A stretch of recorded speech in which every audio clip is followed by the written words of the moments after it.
Hey parents, it's Toby again. I'm here on another Sunday to talk to you about some parenting issues that we all have dealt with or maybe have questions about. I hope you enjoyed last week with my friend Andrea here. We had a lot of fun talking and kind of giggling. You can see we can be a little silly, but I love her to death. So I was so happy that she was able to join me.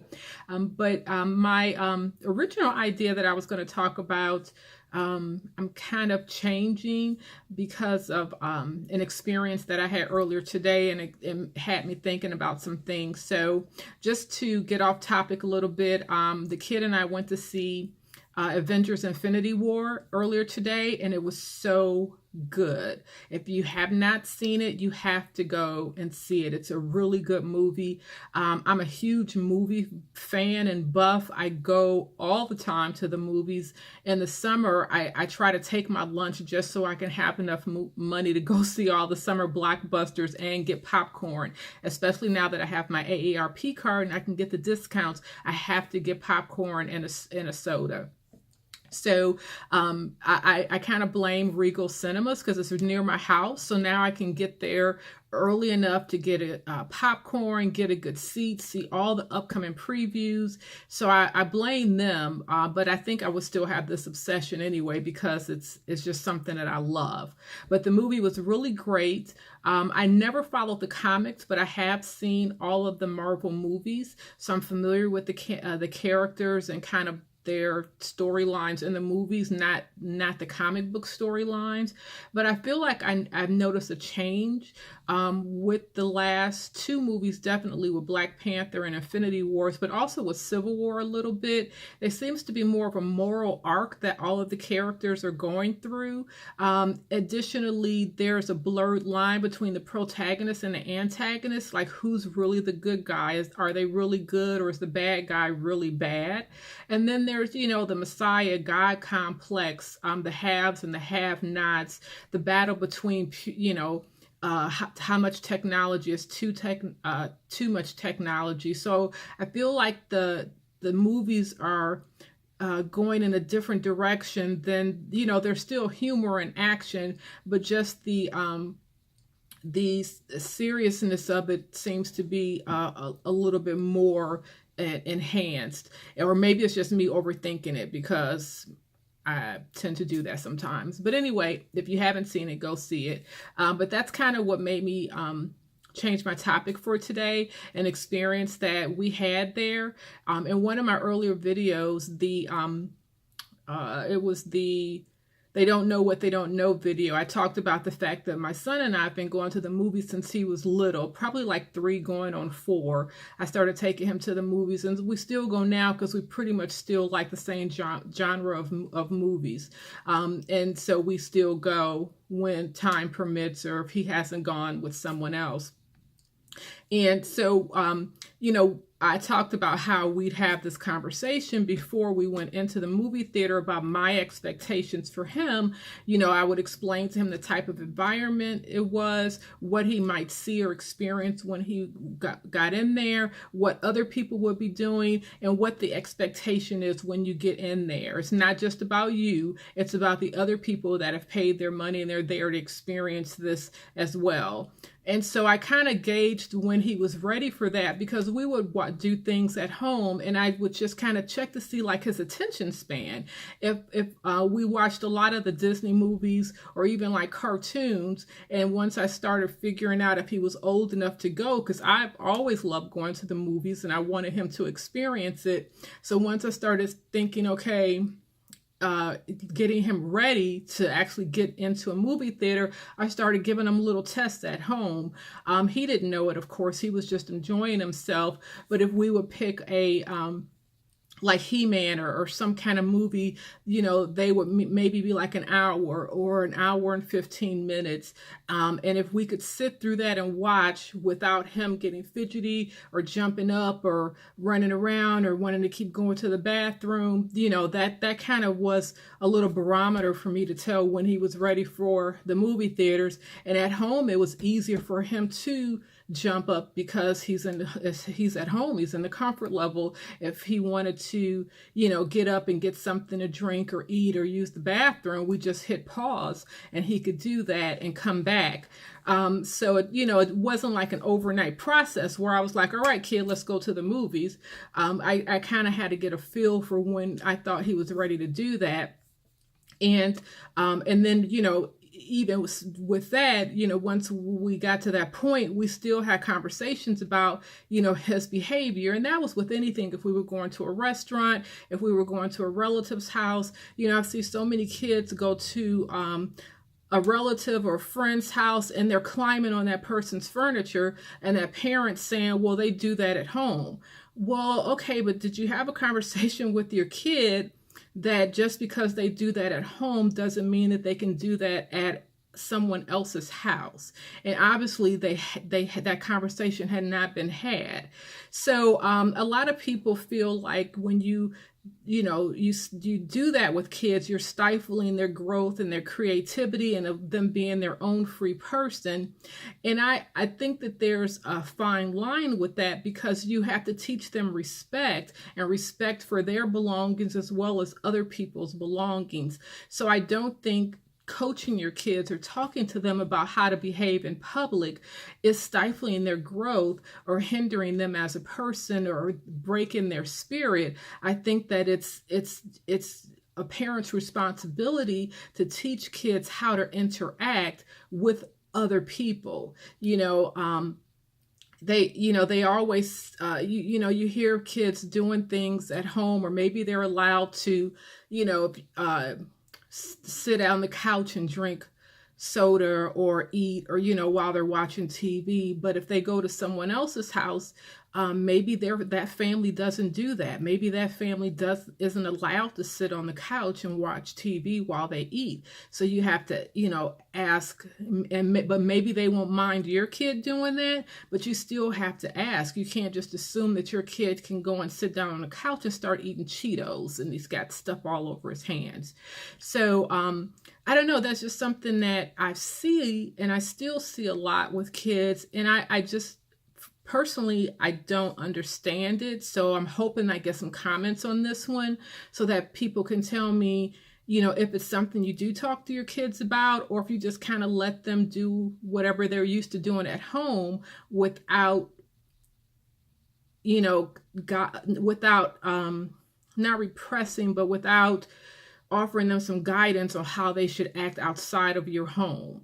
And so what happened at the theater today, there weren't a lot of people in there because we go early. I think my son tries to get rid of me early. So if we do something together, I'm like, the first on his list, so then he can get on with the rest of his life.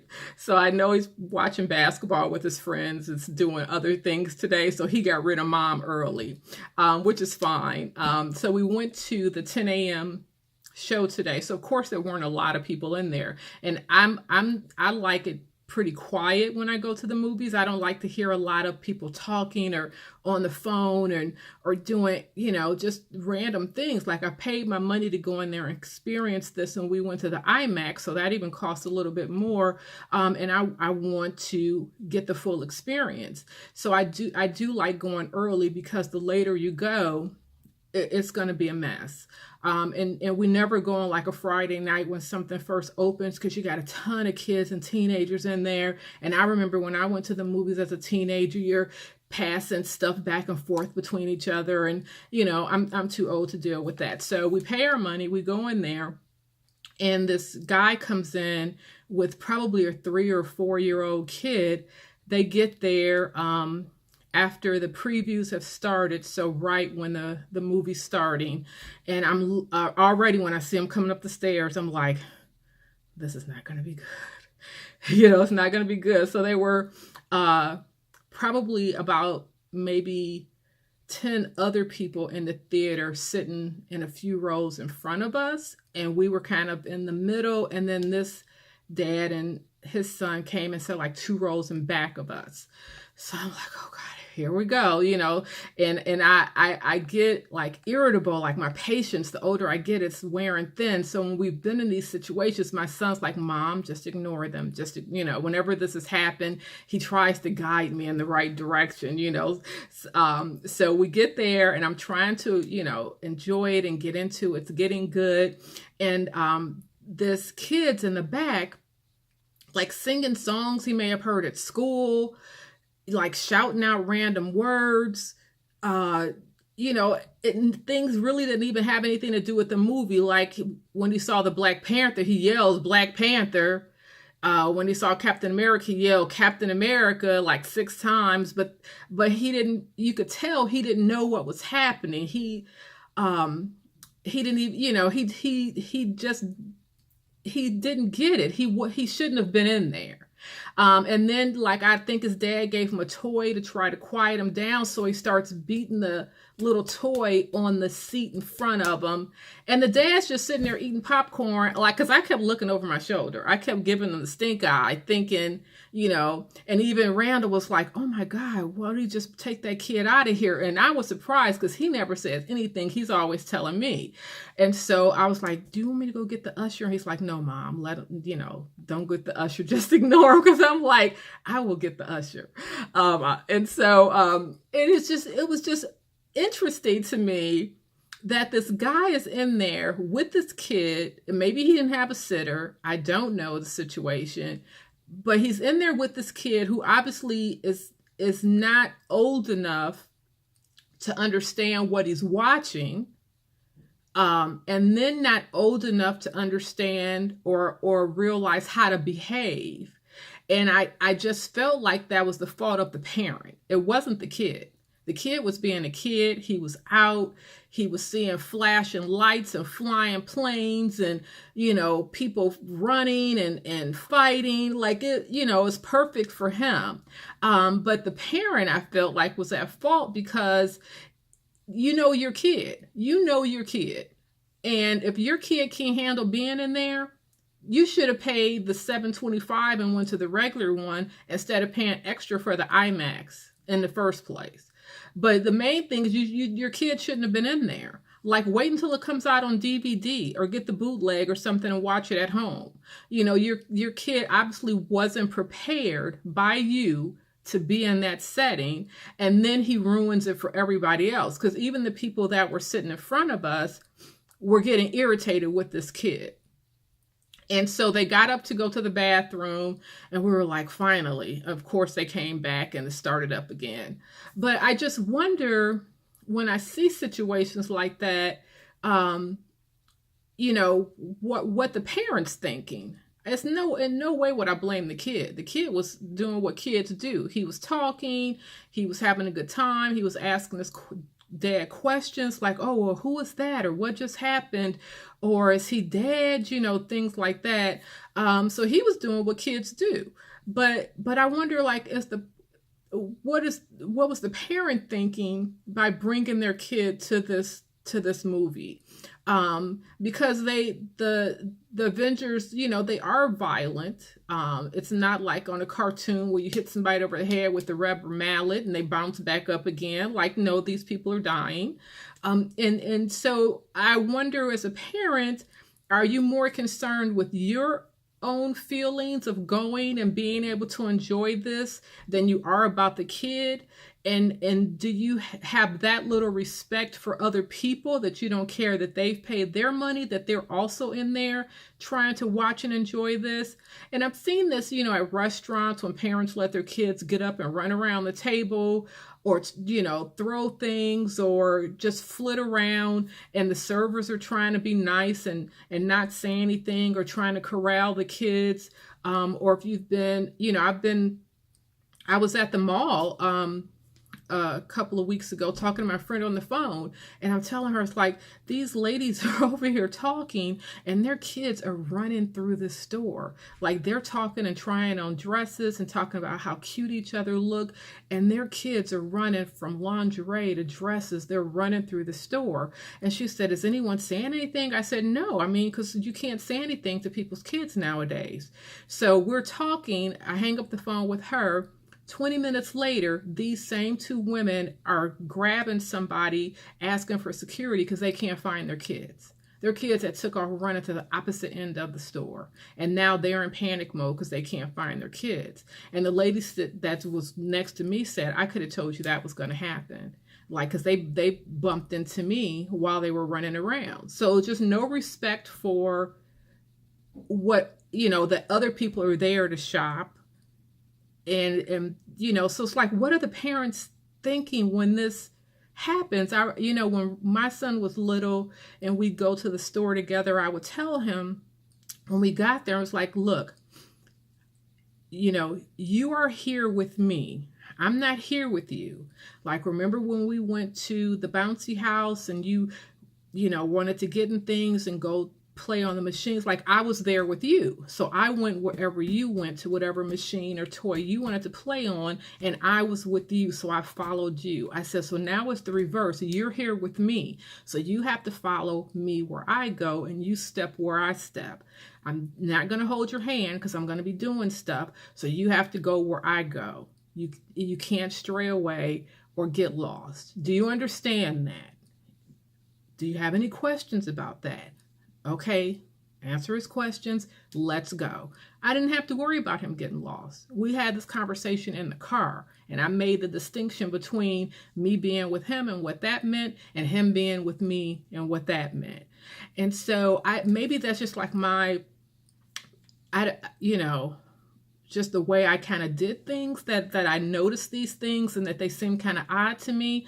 I just don't understand parents that don't have respect for other people when they're out in public, or don't have respect for other people's homes when they're there, where they don't guide their children to also have respect for other people and also have respect for other people's homes. Because that's basically what it is. Having respect for other people's time, their presence, and them enjoying themselves just like you're trying to. So that's,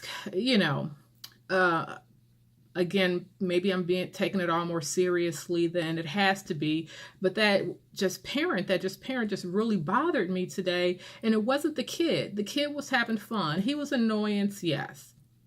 But we still heard the movie. I still thought it was great.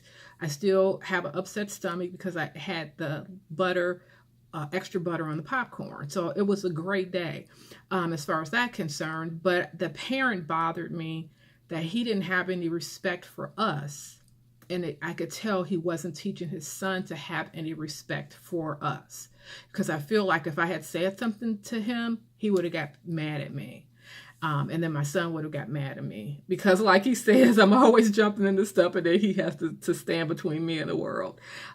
So it's just, maybe start thinking about other things. When you're at the grocery store and you see a kid, pushing his cart and running into you, because the parents just letting them go willy-nilly through the store, or if you're at a restaurant and they're running around, or at just wherever you are, and kids are being allowed to act with impunity, and the parents are just letting them do what they want because they feel like it'll hurt their spirit, or it will tamper their creativity if you put some boundaries around their behavior. So that's, I don't know, I'm still, thinking about that one, because I have seen it a lot. I have seen that a lot. Even with like members of my own family, it's like, really, you letting a kid do that? And maybe because I was just so strict, like, maybe that was just me, because I was strict, and maybe I was too strict. So something to think about.